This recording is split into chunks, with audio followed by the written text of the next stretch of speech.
Alright, another log function to graph, negative natural log of negative x plus 1 plus 3. Ooh, this is a lot of stuff. So let's think about where we want to start. Well, I know that the natural log of x is just a log function, base e, but it's just a log function, so it's going to look something like that. X-intercept of 1 right there, and the vertical asymptote at 0. But here's the deal. I have a negative out front, which is going to flip it. So it's actually going to be going down like that. But it's still going to have that same x-intercept right there. But wait, I threw a negative out front. I'm really doing these colors poorly. Whoops. I threw a negative out in front of my x term, which is going to be a horizontal reflection. So actually, it's going to look like that. That looks bad. It's going to look like that. And so that x-intercept now moved to negative 1. But wait, I have a plus 1 there. And that is going to shift it back to the right by 1. And you might be saying, no, look, it says plus 1. And when it says plus, you go to the left. Well, yes, you are typically true, except for the fact that we also have that negative out front. And when you have that, the plus 1 actually does move it to the right. Because think about what you're doing. You're figuring out what makes the inside of that log equal to 1, because you want the inside of the log equal to 1, because that makes the value of the log 0.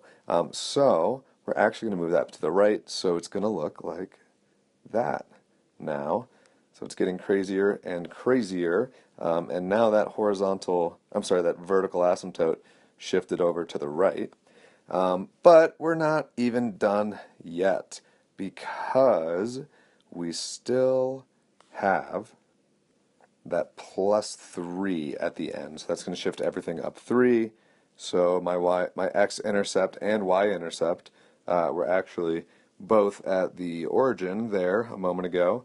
But now everything's being shifted up 3. So it is moving up 3. And the vertical asymptote at 1 is still there. So this is going to look something like that. And yeah, it is going to continue forever down, and it's going to eventually cross the x-axis somewhere. So we need to figure out where.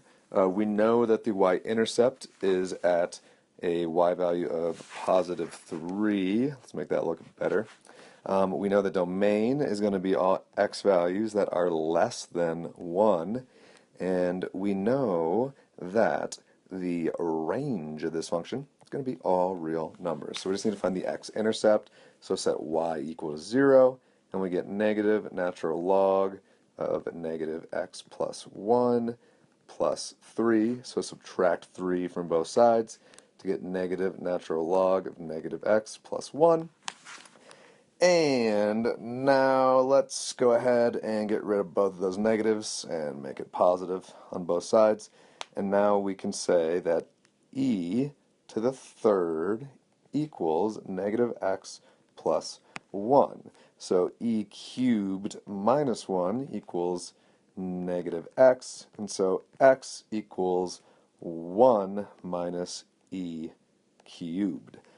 Ooh, that was a fun little journey, and let's go ahead and say that. 1 minus e cubed.